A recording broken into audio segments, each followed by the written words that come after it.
else you got with Mitch and Margot? How you doing today, Mitch? I'm doing phenomenal. How about yourself? I'm doing okay. What else you got? That's a good one. But I heard you've got a phenomenal topic for today to start us off. Well, phenomenal is an awfully big word. I don't know that I would set your expectations quite that high, but I do have a topic for us to discuss. So, have you ever heard the phrase, the more things change, the more they stay the same? Yep. Also, the more you learn, the less you know. Well, I think that's a different one. Oh, I okay. think that's a different one. We can come back to that one. Don't forget that one. We'll circle back. But tell me what you think my phrase that I not mine, I didn't come up with it. It's just, out there in the ether. The more things change, the more they stay the same. What does that mean to you? So there's about two other phrases that are similar that I thought of um, those who don't learn history are bound to repeat it, and history repeats itself. And so it's one of those that humans are extremely predictable. The only thing that changes is what the date is and what exactly they did, but they did the exact same thing, just with something different. Do you think that a person's personality is set by age 17 and it's not possible for them to change beyond that point? It is possible to change. Personalities are set, but the things that affect the personality can shift, which means you'll see different facets of the personality as you go. And it's one of those that, going off of the root topic of the more things change, the more they stay the same, of even though a person is set, they very much fit into the textbook definition of human behavior with their own little flavor to it. I think the phrase is a little confusing. The more things change, the more they stay the same. Because logically, I want to say, well, if things are changing, they're not staying the same. So if things are changing, how can they still be the same? So I want to start with some of the more aggressive examples of humans fight.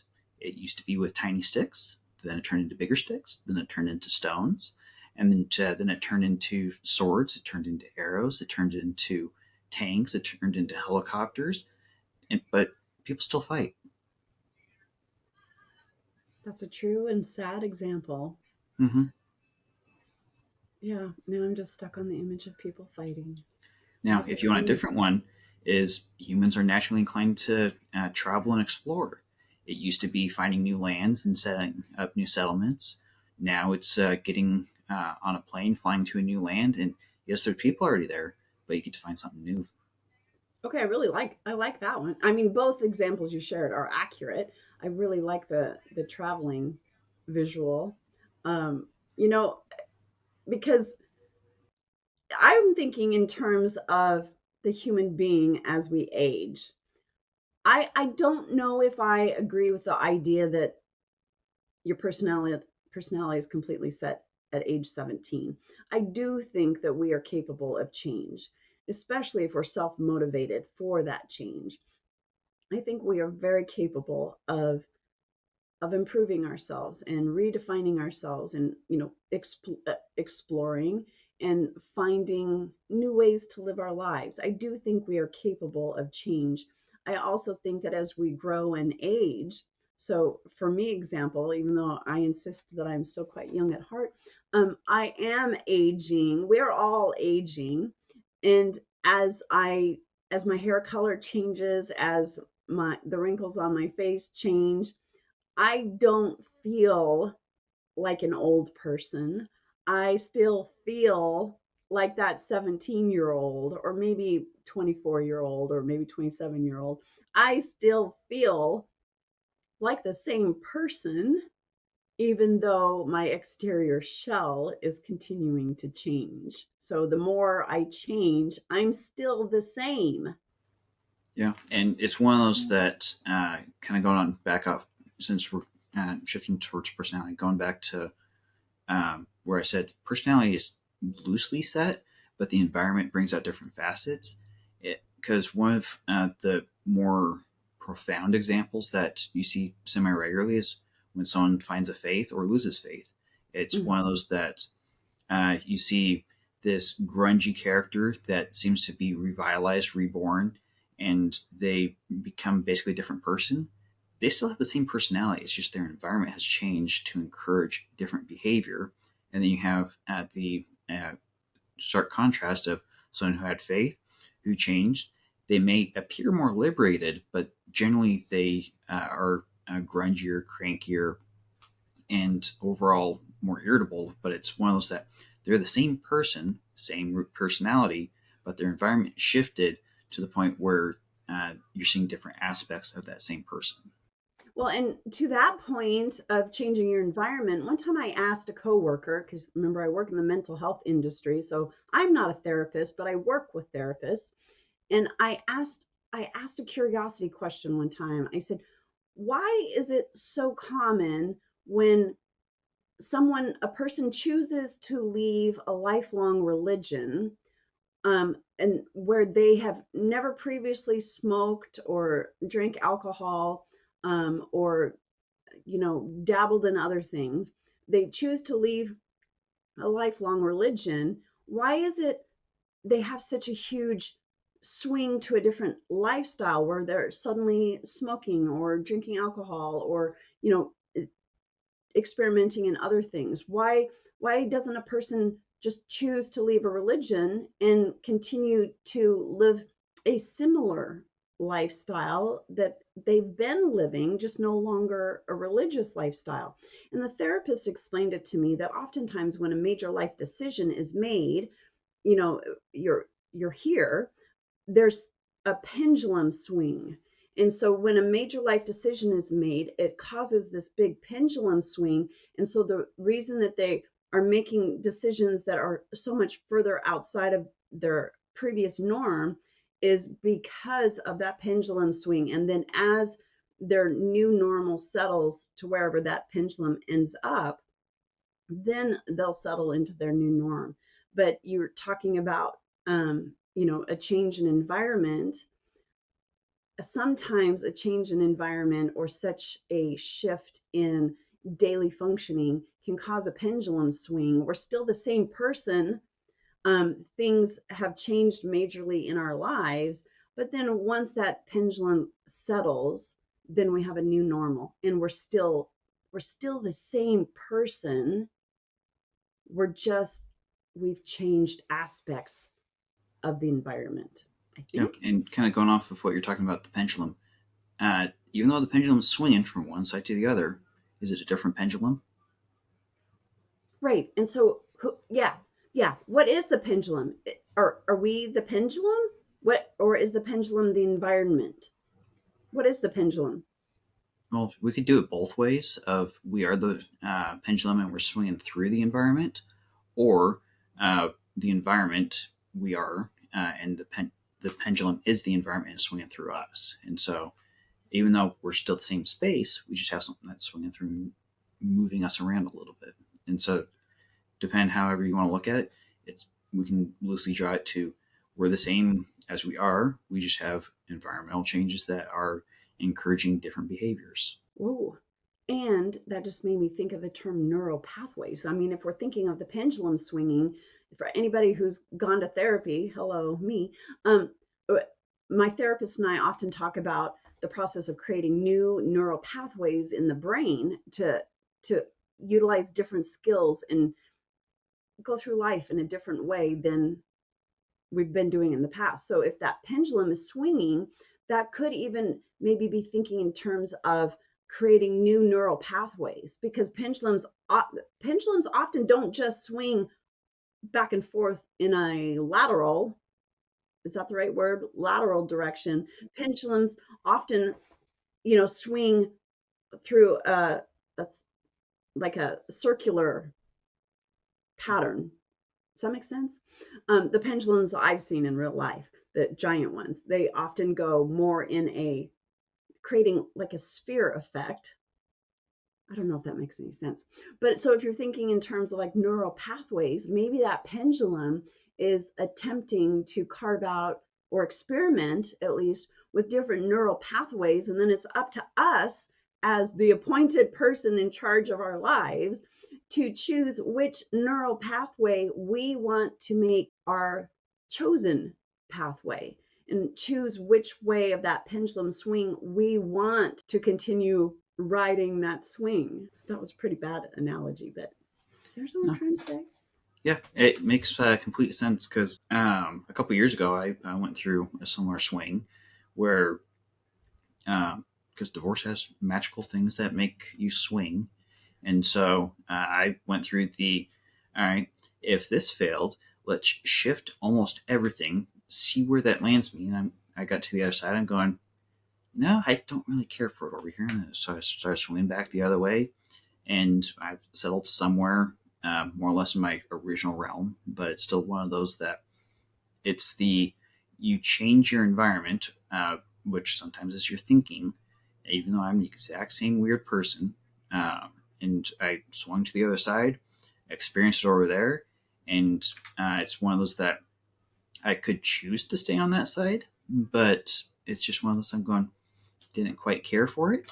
And so I swung back, and it's one of those that going back to the original phrase of the more things change, the more they stay the same. And it's one of those that does the pendulum ever leave its location? Ooh, define location, because if you're talking about does the pendulum ever detach from where it's attached above, then that point remains the same. The pendulum, so is the pendulum the entire device, or is the pendulum the ball at the end of the chain that is moving? Technically, it's the entire device. Okay, so the actual pendulum does not detach from its, it's called a focal point. I'm Or not a a pivot math expert. point. Um, so no, it does not detach, but it moves about.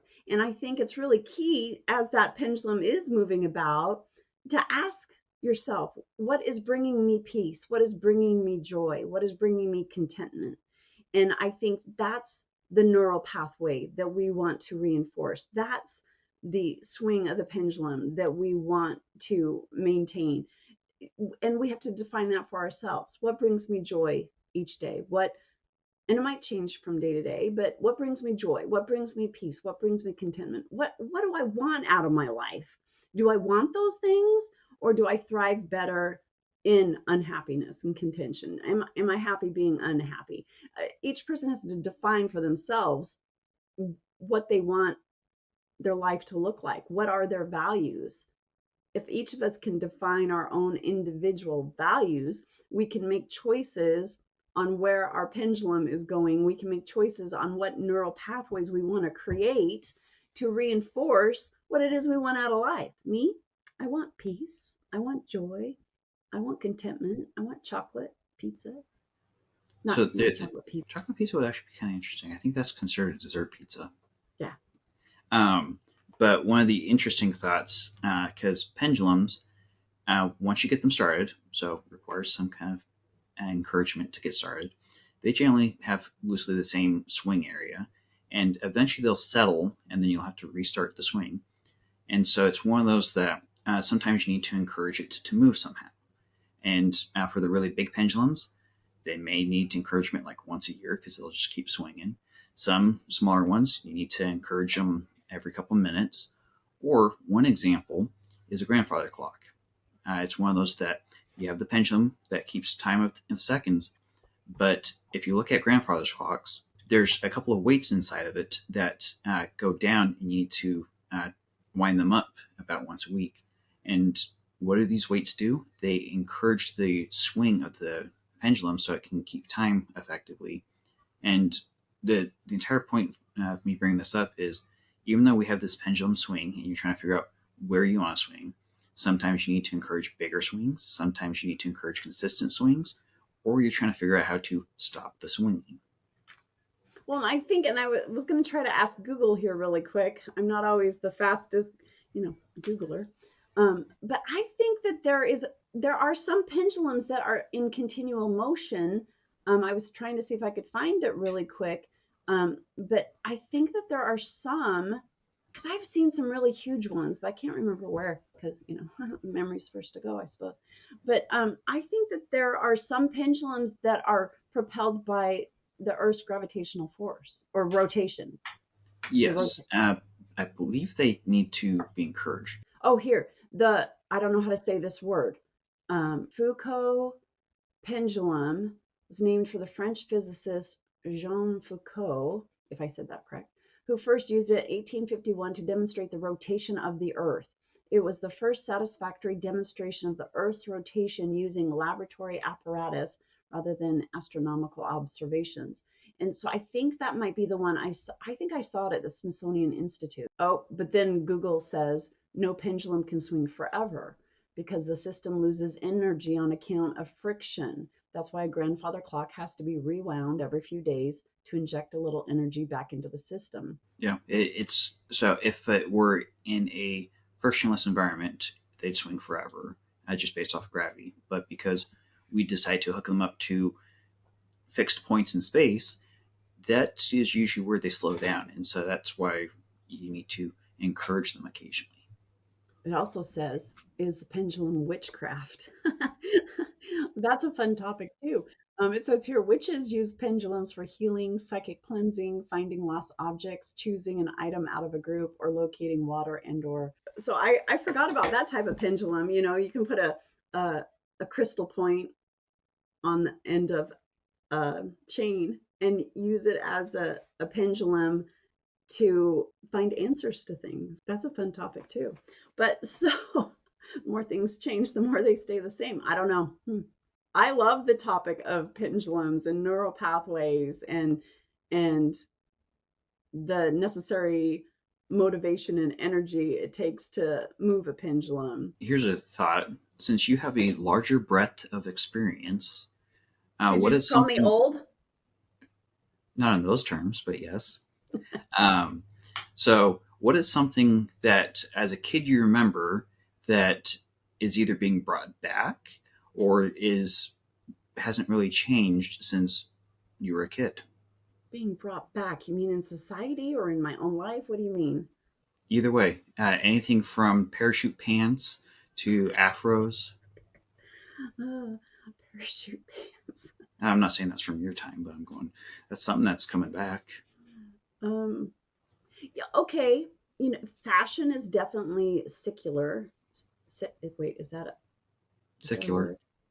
Um, I am not a fashion expert, so I should not speak to fashion, but yeah, just like the width of hems on pants. So they used to be called bell bottoms. Don't know what they're called nowadays, but you'll see the width of pant legs narrow or widen, and it comes back and it, you know, goes back and forth, and then the waistbands of pants up or you know higher up on the waist or lower down on the hips. Fashion is something that comes and goes and cycles through, maybe because there's a finite amount of choices when it comes to certain topics, and so it's inevitable that things are going to cycle back and forth in a pattern. And so um, yeah, a coworker the other day told me that she went roller skating, and I said, I love roller skating. And she explained, she's younger, she explained to me that she skated on a set of quads. Well, when I was a kid, they were just called roller skates. And then along came roller blades, which are inline skates.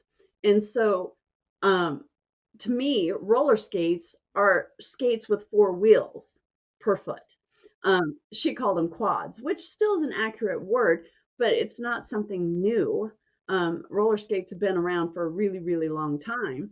Uh, Roller blades would be considered something newer because they quads existed before inline skates. But I thought it was awesome that she was explaining to me quads versus inline. And so I love roller skating. So that would be something that I don't know if it's something that's coming back, but maybe from my childhood, everybody had roller skates, also known as quads. Then it went to roller blades, and now skates are coming back. So I'll ask this question. So, just on the note of roller skates, from when you first encountered them to now, do they look different? No, because how many different ways can you change skates? The skates with four wheels, also known as quads, it's a shoe with wheels attached to axles, right? All these words, these are you're better at like terms of things. Um, but so the basic construct is the same, four wheels beneath a shoe. Sometimes they attach to a shoe, but no. So maybe colors and materials have changed, but a skate is a skate. Okay, so let me expand it to a very large topic. Cars. Have cars changed? We all used to think that we would be using flying cars by now. Cars still pretty much have four wheels Okay, and so let's roll cars back, say, 2,000 years. Have they 2,000 changed? years. Oh, sorry, they're called carts back then. Cars, But have they changed? Not really. Four wheels, some way to propel it, and horsepower. yeah. And so it's one of those that it's changed, but it's the exact same thing. Used to transport people and Yep. supplies. Yep. More things So, change, the more they stay the same because a car or a cart is still used to transport people or things, and it still has four wheels, still has horsepower. and if we want to get really fancy, backpacks, a really simple device, and doesn't matter what form factor, you'll always have someone hanging stuff off of it that it probably shouldn't be hung that way, but they still do. Completely different, exactly the same. The more things change, the more they stay the same. Except our podcast. We change every single time. New topic. So, well, yeah. But even though we're changing, we're eventually going to find our groove and be the exact same despite topics. Well, and we are the same. Mitch and Margot. It's still a podcast. We still Mm-hmm. ask each other what else you got, but we keep changing from Well, topic to topic. on that note, I think that's it for this one. As we continue to change and stay the same, this is What Else You Got with Mitch and Margo, and we will see you guys next time.